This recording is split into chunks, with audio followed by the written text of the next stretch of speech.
الحمد لله على إحسانه والشكر له على توفيقه وامتنانه وأشهد أن لا إله إلا الله وحده لا شريك له تعظيما لشأنه وأشهد أن محمدا عبده ورسوله الداعي إلى رضوانه صلى الله عليه وعلى آله وصحبه وسلم تسليما كثيرا يا أيها الذين آمنوا اتقوا الله وقولوا قولا سديدا يصلح لكم أعمالكم ويغفر لكم ذنوبكم ومن يطع الله ورسوله فقد فاز فوزا عظيما أما بعد chers musulmans Allah subhanahu wa ta'ala nous dit dans le Coran وما خلقنا السماء والأرض وما بينهما لاعبين. Nous n'avons pas créé les cieux et la terre et ce qu'il y a entre eux en guise d'amusement, pour nous amuser ou pour jouer. Allah Azza wa Jal, s'il n'a pas créé les cieux et la terre et ce qu'il y a entre eux, c'est-à-dire la création pour s'amuser, pour jouer, c'est parce qu'il les a créés avec une raison précise et une fonction spécifique. Il les a créés avec la justice et l'équité, afin de rétribuer ceux qui ont mal agi d'une rétribution conforme à leurs actes et de rétribuer ceux qui ont bien agi avec la meilleure des récompenses. Et Allah subhanahu wa ta'ala, s'il n'a pas créé les cieux et la terre et la création sans raison, il ne les a pas créés non plus pour une raison inutile ou futile. Comme il a dit subhanahu wa ta'ala, وَمَا خَلَقْنَا السَّمَاءَ وَالْأَرْضَ وَمَا بَيْنَهُمَا بَاطِلًا. On ne les a pas créés pour rien. Et si Allah Azza wa Jal, il a créé les cieux et la terre et ce qu'il y a entre eux, la création, pour une raison bien précise, eh bien, il en a fait de même pour l'être humain. Il n'a pas créé l'être humain pour rien. Il n'a pas créé l'être humain juste pour exister et ne plus exister et devenir un oubli auquel plus personne ne pensera. Il a dit subhanahu wa ta'ala فَحَسِبْتُمْ أَنَّمَا خَلَقْنَاكُمْ عَبَثًا وَأَنَّكُمْ إِلَيْنَا لَا تُرْجَعُونَ. Pensez-vous qu'on vous a créé pour rien, sans raison, et que vous ne reviendrez pas à nous? Et il a dit aussi dans notre verset أَيَحْسَبُ الْإِنسَانُ أَن يُتْرَكَ سُدًى. L'être humain pense-t-il qu'on le laissera exister et vivre sans aucun but, sans qu'on lui demande quelque chose? Non. S'il pense cela, alors il se trompe pleinement. Et donc si Allah ne nous a pas créés pour rien, il ne nous a pas créés en vain, il ne nous a pas créés sans but précis, pourquoi est-ce qu'il nous a créés dans ces cas-là? Eh bien il a répondu à cette question lui-même subhanahu wa ta'ala. Il a dit وَمَا خَلَقْتُ الْجِنَّ وَالْإِنسَ إِلَّا لِيَعْبُدُونَ. Je n'ai créé les djinns et les êtres humains qu'afin qu'ils m'adorent. C'est la raison pour laquelle Allah subhanahu wa ta'ala nous a créés. Il ne nous a pas créés pour nous amuser ou nous divertir, mais pour l'adorer subhanahu wa ta'ala. Et cette raison-là a été comprise par l'élite de ces créatures parmi les prophètes et les messagers et cela depuis le plus jeune âge. Comme Allah nous dit dans le Coran qu'Ibrahim alayhi salam, alors qu'il était encore un jeune homme, a appelé son peuple à adorer Allah subhanahu wa ta'ala.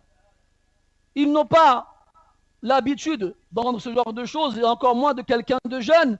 Alors ils pensaient qu'il s'amusait. Ils lui ont dit Ajitana bil haqq am anta min al-la'ibin.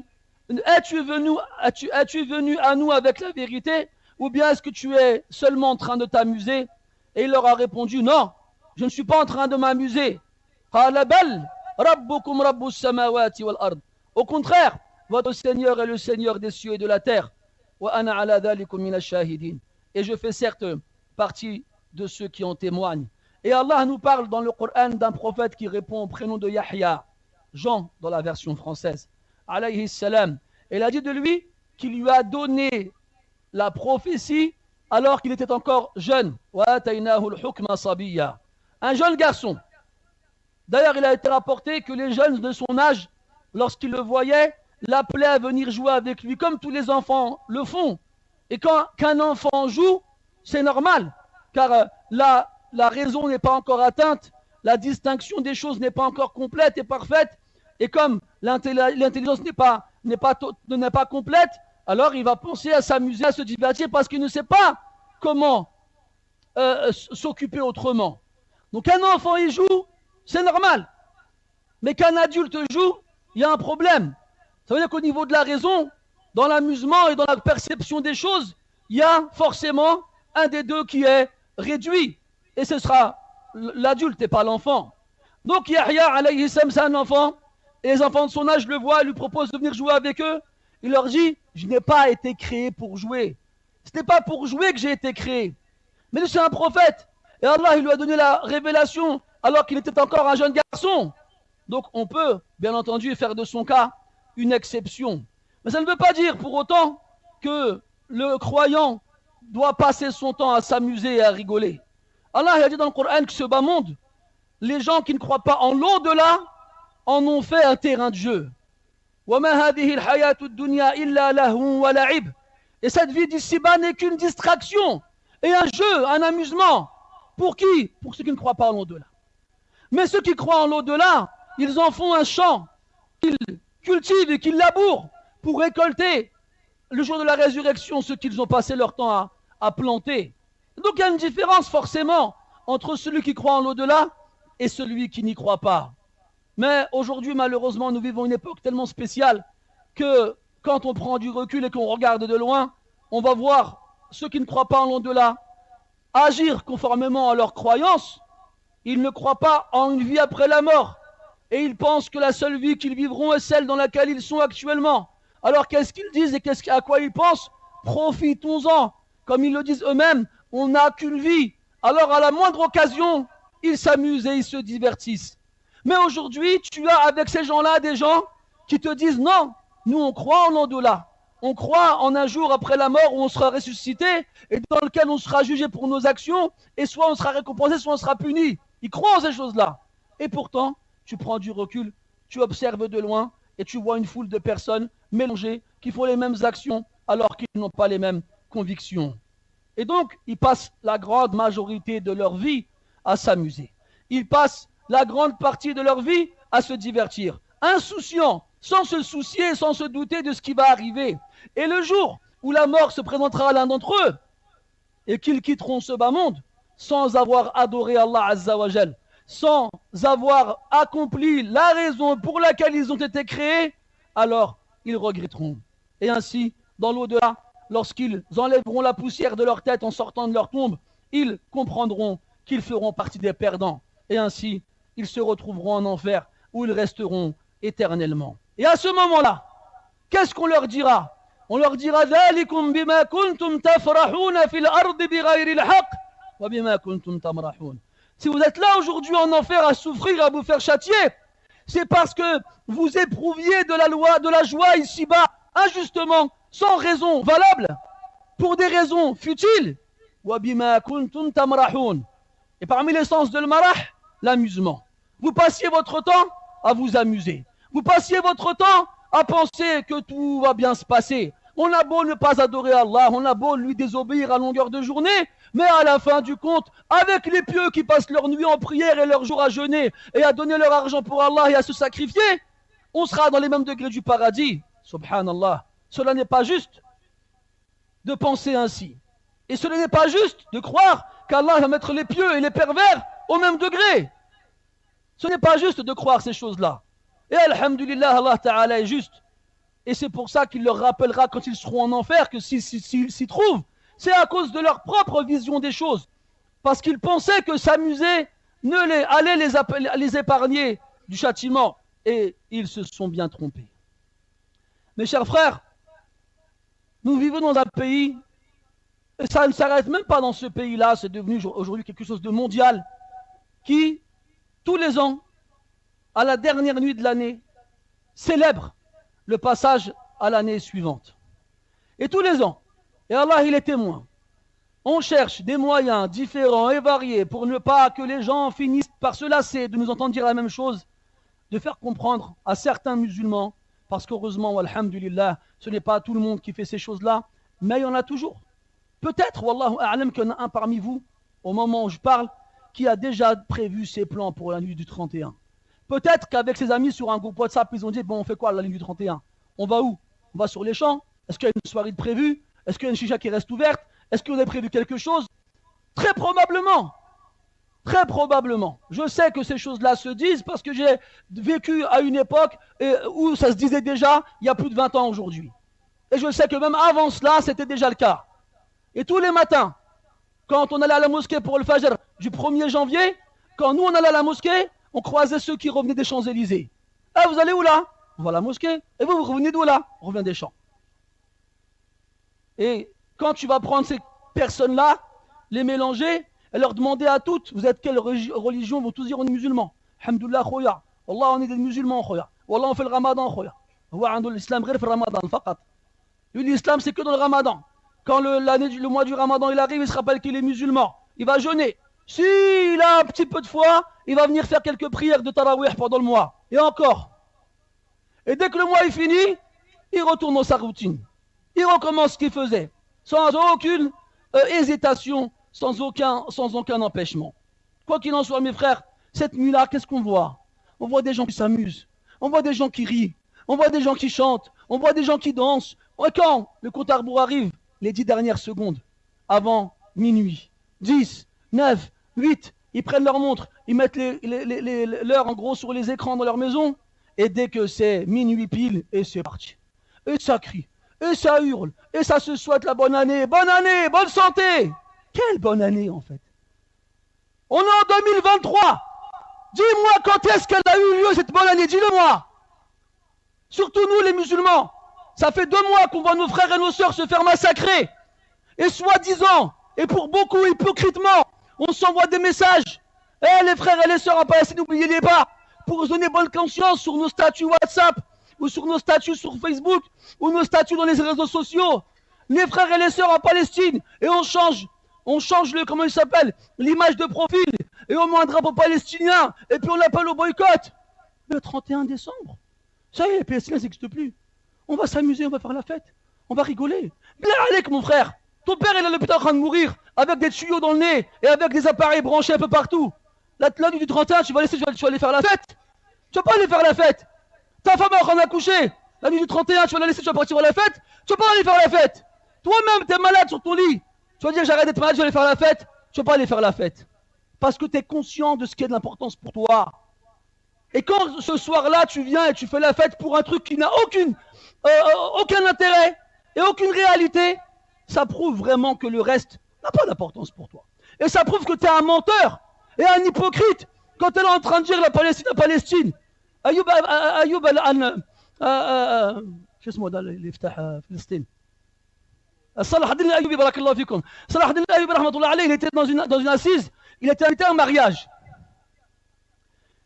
Un mariage, c'est un événement heureux, les gens ont le droit d'être heureux. Ça, c'est une raison valable.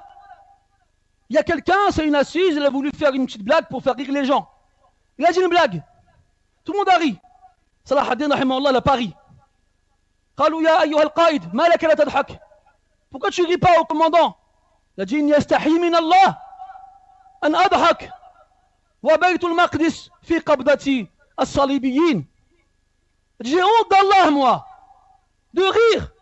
Alors que Jérusalem est entre les mains des croisés. À l'époque, c'était l'époque des croisades, pour ceux qui ont étudié un peu l'histoire. Honte de rire. Honte. Et Omar radiallahu anhu, un jour, il faisait la khutbah du vendredi dans la mosquée. Et la Oumma était touchée par une famine. Et il s'est interdit de manger de la viande ou de manger à sa faim tant que les musulmans, ils ont faim.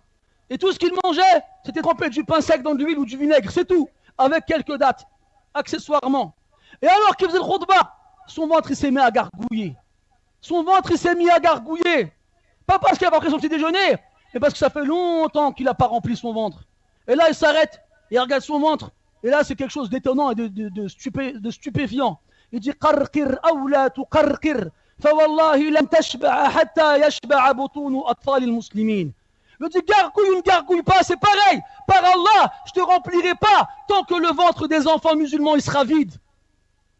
Voilà des gens qui prennent les choses au sérieux. Et voilà des gens qu'Allah il a élevés au-dessus des autres. C'est pas comme nous. On fait du bruit, un peu de temps il passe et c'est fini. Nous on se sent concernés tant qu'on en parle à la télé. Dès que la télé n'en parle plus, ça y est, ça n'existe plus. On dirait ça y est, ces gens-là ne sont plus en train de souffrir, ils sont plus en train de subir. On dirait ça y est, ils sont plus là. Wallahi mes frères, moi je vous pose la question. Ça fait des années qu'on la pose, on n'a toujours pas eu de réponse à ceux qui vont s'amuser cette nuit-là. Dites-le nous. Est-ce que vous avez vu un bien dans l'année d'après? Dites-le nous. Est-ce qu'Allah vous a donné une science sur l'invisible qu'on n'a pas? Et vous savez que durant cette année-là qui va arriver, il va se passer que des bonnes choses, des choses heureuses, des choses qui vont nous faire mériter d'être contents, dites-le nous. Si vous avez une chance, informez-nous qu'on soit heureux avec vous. Il n'y a rien du tout ça. Vous avez tous dans vos familles des gens malades, des gens malheureux. Ça se trouve, vous-même, vous êtes malade et malheureux. Vous avez tous autour de vous des gens malades et malheureux. Vous avez du mal à finir vos mois. Vous pensez aux vacances, vous pensez aux projets, vous vous inquiétez pour vos enfants, pour vos personnes, pour votre sécurité, pour votre argent. Ou vous êtes heureux dans quoi?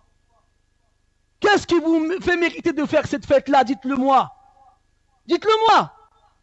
Au lieu d'être content parce que vous êtes des musulmans, parce qu'Allah vous a choisi parmi tous les êtres humains qu'il y a sur terre, pour que vous disiez la ilaha illallah, pour que vous ouvriez le Coran et vous fassiez la prière et de remercier Allah pour ça. Vous voyez des gens fêter l'année d'après et vous allez fêter cette année-là avec eux.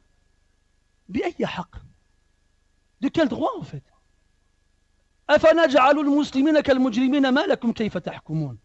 qu'on va mettre les musulmans et les criminels au même rang?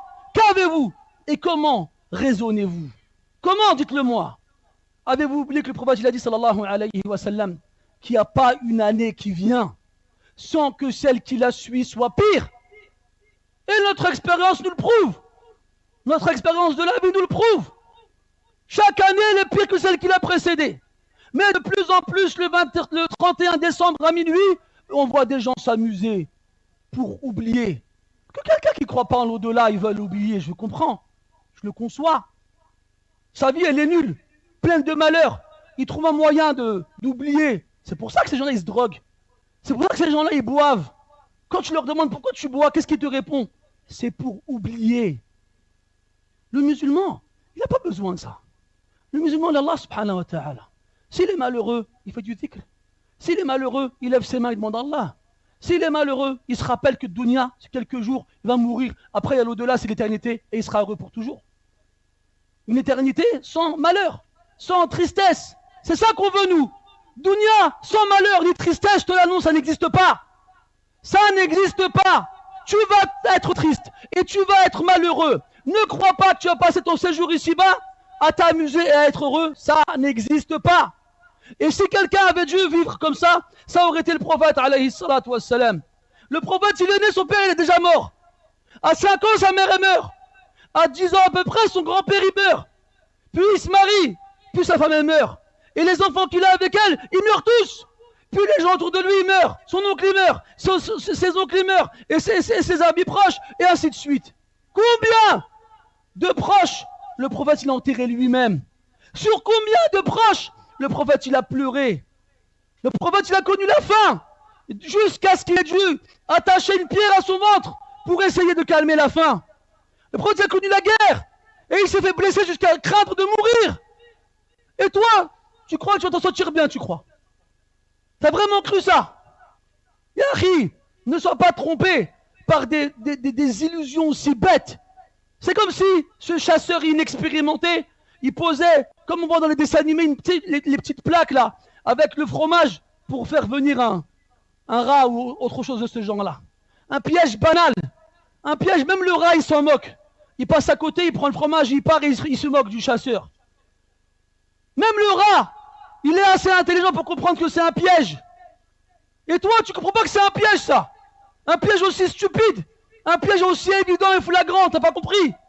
Et combien de nos jeunes frères, cette nuit-là, alors qu'ils étaient heureux dans la voiture, les fenêtres baissées, la musique à fond, en train de fumer je ne sais quoi, ou bien d'aspirer l'air dans leur ballon là, en roulant à je ne sais combien de vitesse, et ils se prennent un mur, ou bien ils se prennent un poteau, ou bien ils rentrent dans une voiture, et ils meurent.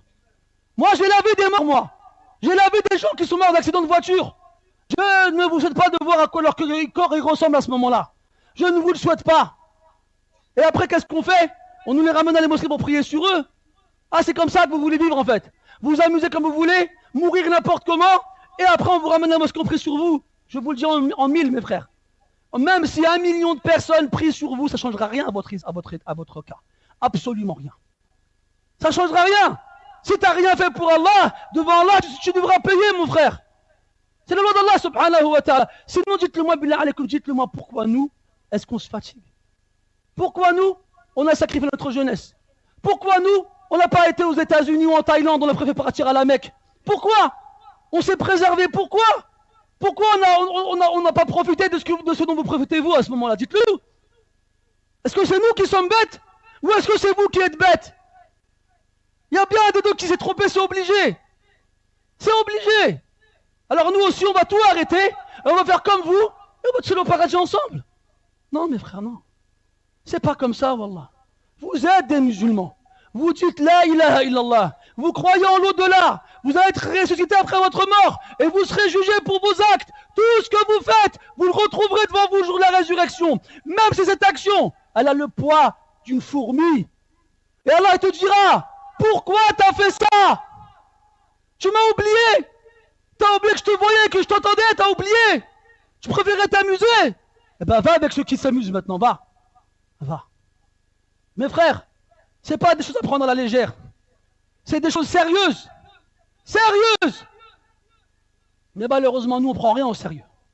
Rien qui a de l'importance pour nous. Mais c'est pas grave. Pourquoi il crie, lui? Pourquoi il s'énerve? C'est bon, je suis une farge Jumu'ah, laisse-moi tranquille. Ben oui, c'est ça que vous voulez. Vous voulez des gens qui vous caressent dans le sens du poil, qui vous disent des belles paroles. Vous êtes gentils, vous êtes beaux, vous allez partir au paradis, vous inquiétez pas. Et continuez à faire ce que vous voulez, c'est ça que vous voulez. C'est ça que les gens ils veulent.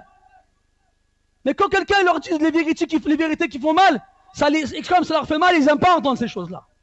Alors ils se disent, il abuse lui. Pourquoi il crie? Pourquoi il s'énerve? Moi j'aime pas les imams qui crient. Yahi, le prophète il criait tellement sur le minbar le vendredi qu'on entendait du marché. Abdullah ibn Omar disait, j'avais peur qu'il tombe de la chair, tellement il bougeait. On aurait dit qu'il avertissait une armée d'un ennemi qui arrivait. Tu aurais dit quoi, prophète? Tu aurais dit pourquoi il crie lui? Il y avait qui devant le prophète? Des gens comme toi et moi? Non. Il y avait Abu Bakr, Omar, Othman, Ali, Saad, Talha, Bilal, les meilleurs des hommes sur terre. Et ils criaient. Et tu veux que nous on crie pas? Subhanallah. Tu cries pas sur ton fils, toi, quand il te ramène des mauvaises notes à l'école? Ou quand il fait des bêtises? Ou bien quand la police t'appelle parce qu'il en garde à vue? Tu ne cries pas dessus, toi, à ce moment-là. Tu le caresses dans le sens du poil. Tu sais bien où il dit, Ma'alish, rak mazal sghir, rien c'est le tlab. Tu lui dis ça? Tu lui dis pas ça? Tu l'embrouilles, tu le grondes, tu le frappes, tu le punis pour pas qu'il recommence.